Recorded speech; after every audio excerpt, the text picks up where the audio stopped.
Hello friends, I am Aprati. Welcome back to our channel plants space. ये क्यूका melon हमें pot में गिरा हुआ मिला, जो कि एक तरफ से ये गल गया था। हो सकता है इसको किसी पक्षी ने खाया हो या बंदर ने खाया हो, तो ये पॉट में ही पड़ा था। तो हमने सोचा इसको ग्रो करके देख लेते हैं, क्योंकि आपसे हमने इसके बारे में कई वीडियो शेयर की हैं, लेकिन कभी इसको ग्रो करना नहीं दिखाया। तो ये वीडियो मैंने ऐसे ही बना ली थी, वीडियो शेयर करने के पर्पज से नहीं बनाई थी, लेकिन ऐसे ही इसको सीड्स को बाहर निकाला जहाँ से ये गल गया था, और ऐसे ही एक पॉट में मिट्टी से इसको कवर कर दिया, जो कि हमने आपसे कई बार शेयर किया है कि ये जो क्यूका मेलन है ये हर साल हमारे पॉट्स में अपने आप ग्रो हो जाते हैं, क्योंकि एक बार कभी खाद में ये आ गए होंगे और उसके बाद ये हमारे गार्डन से कभी ख़त्म ही नहीं हुए। इसकी दूसरी वैरायटी भी थी, लेकिन वो वैरायटी अब खत्म हो गई है। वो बिल्कुल देखने में ऐसे लगते थे जैसे छोटे छोटे तरबूज हों, जिसके बारे में हमने ऑलरेडी वीडियो शेयर की हुई है। आप डिस्क्रिप्शन बॉक्स में वीडियो चेक कर सकते हैं।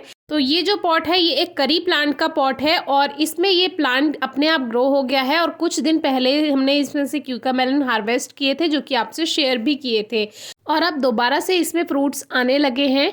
इस प्लांट की एक खासियत है, एक तो ये अपने आप ग्रो हो जाता है, दूसरी बात इसको किसी खाद की ज़रूरत नहीं होती, अपने आप ही ग्रो हो जाता है, अपने आप ही फ्रूट्स दे देता है और अपने आप ही ख़त्म हो जाता है, फिर से नेक्स्ट ईयर ग्रो हो जाता है। और एक बात, इसकी जो रूट्स होती हैं वो शैलो रूट्स होती हैं, यानी कि अगर ये किसी पॉट में ग्रो हो भी गया है किसी दूसरे प्लांट के साथ, तो ये बिल्कुल भी ज़्यादा जगह नहीं घेरता है। किसी दिन हम इसकी रूट्स को आपको बाहर निकाल कर दिखाएंगे कि इसकी कितनी शैलो रूट्स होती हैं।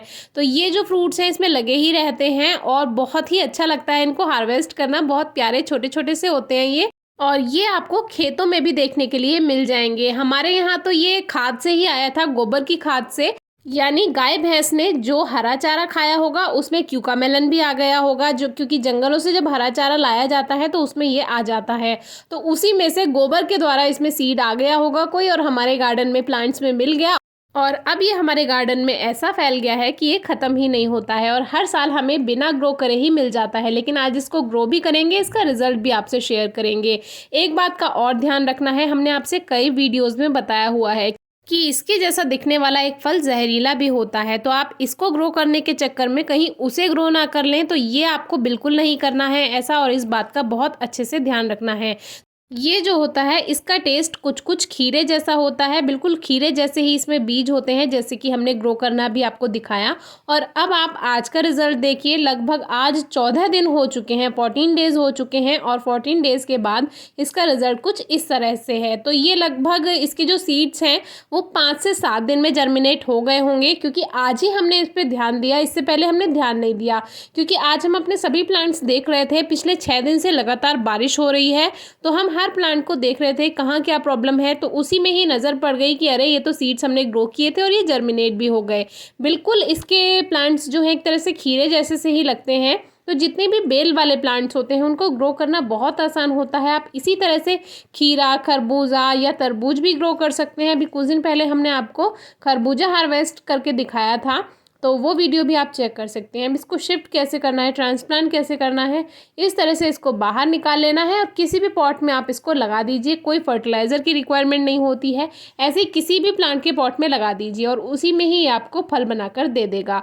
तो छोटे पौधों को जब भी आप मिट्टी से बाहर निकालते हैं, सॉइल को हमेशा थोड़ा गीला कर लीजिए, नम कर लीजिए मिट्टी को, जिससे रूट्स के साथ सॉइल भी बाहर आए, तो रूट्स इससे डिस्टर्ब नहीं होती हैं।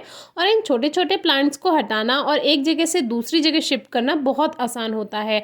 अब देखिए, एक प्लांट को उठा करके हम किसी दूसरे पॉट में ऐसे ही ग्रो कर देंगे, तो इस तरह से ये बहुत आसान होता है। ना कोई खाद की ज़रूरत होती है और ना कोई ज़्यादा देखभाल की, अपने आप ग्रो करता चला जाता है, जैसे घास ग्रो हो जाती है, बिल्कुल उसी तरह से। तो ये क्यूका मेलन भी आप ग्रो कर सकते हैं। इसके सीड्स शायद ऑनलाइन भी मिल जाते हों, लेकिन अगर आप कहीं खेतों के आसपास रहते हैं या खेत वगैरह में अगर आपका जाना होता है, या कोई आपके आसपास जिनका खेत है उनसे भी आप इनके सीड्स मंगवा सकते हैं। तो ये जो सीड्स हैं ये आप इस तरह से ग्रो कर सकते हैं। हमारे काफ़ी व्यूअर्स पूछते हैं कि सीड्स कहाँ से लें, तो एक बार आप अपनी लोकल नर्सरी में भी सर्च कर सकते हैं, और ऑनलाइन भी हमने देखा था कि क्यूका मेलन सीड्स ऑनलाइन भी मिल रहे थे, तो एक बार आप वो भी ट्राई कर सकते हैं। हमने कभी लिया नहीं है ऑनलाइन इसका सीड, तो हमें इसके बारे में ज़्यादा जानकारी नहीं है। क्योंकि हमें तो ये प्लांट नेचर की तरफ से गिफ्ट मिला है, अपने आप ग्रो हुआ है। कुछ लोग इसको येलो क्यूकम्बर भी कहते हैं, यानी कि पीला खीरा जो कि गोल होता है। तो कुछ लोग अलग अलग नाम से इसको जानते हैं। आपके यहाँ इसको क्या कहते हैं? इसको कचरा या कचरी भी कहते हैं अलग अलग। आपके यहाँ ये किस नाम से जाना जाता है ज़रूर बताइएगा। कोई क्वेरी हो तो पूछिएगा। आज की वीडियो कैसी लगी ज़रूर बताइएगा। Thank you.